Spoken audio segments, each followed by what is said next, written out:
ഇങ്ങനെ ഉരുണ്ട് വരണ കണ്ടില്ലേ, അറ്റത്തൊന്നും പിടിക്കാണ്ട് നമ്മള് ഈ ഹലുവയൊക്കെ ഉണ്ടാക്കുമ്പോൾ പോലുള്ള ഒരു ടെക്സ്ചർ വരും.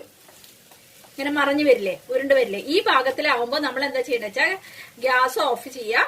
എന്നിട്ട് നമ്മൾ തണുക്കുമ്പോൾ ഇത് കുപ്പിയിലാക്കി വെക്കാം. ഇത്രയേ ഉള്ളൂ പണി. ഇത് പുറത്ത് വെച്ചാലും തീരെ കേട് വരില്ല കേട്ടോ. ഇത് വളരെ ടേസ്റ്റ് ഉള്ളതാണ്. നമ്മള് അല്ലാണ്ട് ഉണ്ടാക്കണ നെല്ലിക്കക്കറിയേക്കാളും സ്വാദുണ്ട്. അപ്പൊ എല്ലാവരും ചെയ്തു നോക്കുക.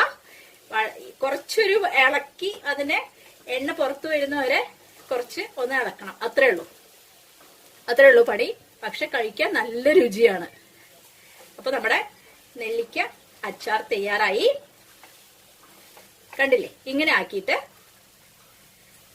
നമ്മളൊന്ന് സ്റ്റൗ ഓഫ് ചെയ്ത് തണുക്കുമ്പോൾ നമുക്ക് ബോട്ടിലാക്കാം. ഒരു ഗ്ലാസിന്റെ ബോട്ടിലാക്കണം കേട്ടോ. അപ്പൊ ഞാൻ